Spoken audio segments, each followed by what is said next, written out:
Well, Oilers fans, we made a trade and Holland finally got off his you-know-what and pulled a few triggers today, as of course the first one being earlier today as he dealt Puljujärvi for unsigned prospect to make room for this latest deal. You heard that right. They have made a deal for a defenseman that they've been dreading to need of.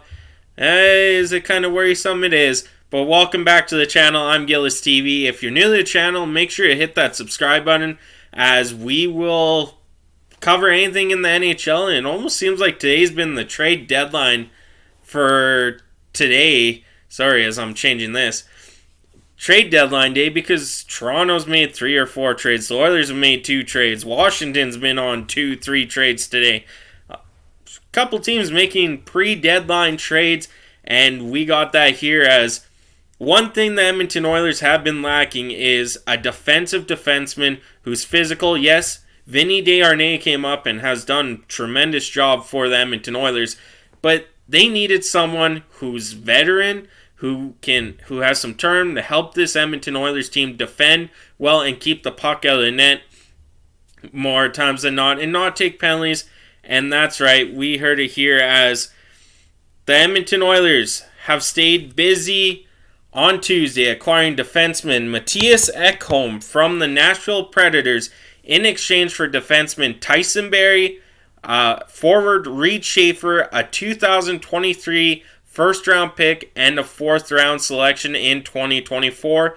Along with Ekholm, I have read that there is a 6th-round pick coming back to Edmonton. Could find a late gem with that one or flip it for something, somewhere along the lines of that.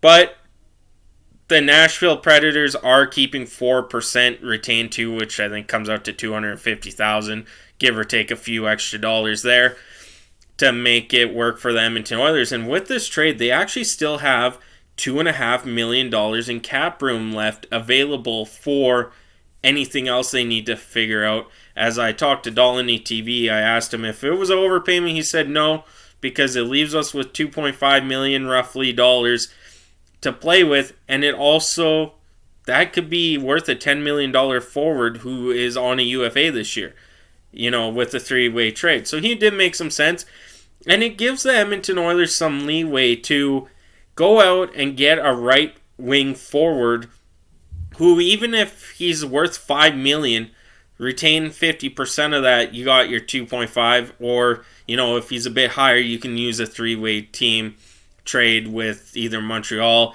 Seems like Vancouver's willing to do it for some picks. Minnesota, even the Chicago Blackhawks at this point, they're just, hey, you know what? But if you put it in perspective, $250,000 retained over the next 4 years, that's still $1 million saved by the Edmonton Oilers over those 4 years, in a sense. Originally taken in the 4th round of the 2009 NHL entry draft by the Nashville Predators, 32-year-old Ekholm is in his 12th NHL season. The Borlänge, Sweden native has appeared in 57 games this season, scoring 5 goals and adding 13 assists over 21 and 44 seconds of ice time average a night. Ekholm is in his first season of a 4-year, $25 million deal, which carries a $6.25 million AAV. So, with this, in a sense, it's, yes, we got older by a year from Tyson Barrie to Mattias Ekholm, but at the same time, we're getting that defensive defenseman. Yes, we're losing Barrie, but most of Barrie's points, realistically, for the most part, comes off the power play. And that's one thing I know Oilers fans are going to be like, well, Barrie has 43 points this year. Yes, I totally understand Tyson Barrie has 43 points. He's been a killer on that power play with the top power play in the NHL. But if you take off of that, all the defensive breakdowns he's had, 5-on-5 scoring, he is pretty good at it. But in the long run, you can have the best offense. And we've seen it with the Edmonton Oilers over the last few years. You can have the best offense in the world, but if you can't play defense, you're still going to lose. And that was a really good game against the Boston Bruins last night, where, yes, some defensive breakdowns, but they played a really good team. It's these teams where, like Columbus lost 6-5 to. there's no way the Edmonton Oilers should be down 4-0 to a team like Columbus. Bringing in Ekholm gives them that, strength, defensive abilities, stay-at-home defenseman who doesn't really care about putting up points. He wants to shut it down in the defensive zone.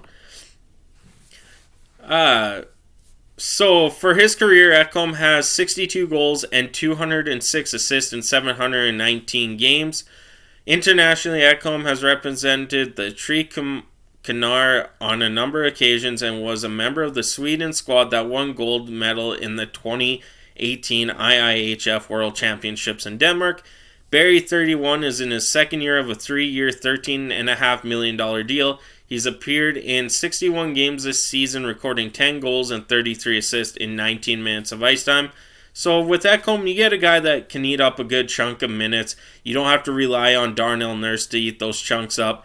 And Ekholm is a perfect addition to the penalty kill as well. And they're giving trust in, I would assume, Evan Bouchard on the power play. If not, I personally would like to see Philip Proberg on the power play as well, see what he can do. Get the two rookies up there, see who can fight it out for that top power play unit. Native of Victoria, BC, Barrie is in his 12th season, having previously spent time with the Toronto Maple Leafs and Colorado Avalanche. Reed Schaefer, who is 19, was the 32nd overall pick in the 2022 NHL entry draft. And of course, earlier on Tuesday, Oilers shipped out Jesse Puljujärvi. Now, for me, Reed Schaefer was one of those guys the Oilers actually trade down to get an extra pick for and take Reed Schaefer at that 32 spot. I believe it was with Arizona, if I'm not mistaken. But if you had to pick between Reed Schaefer and Bourgault, I would have kept Bourgault in this instance too. Yes, Reed Schaefer is tearing up the WHL, but Bourgault is more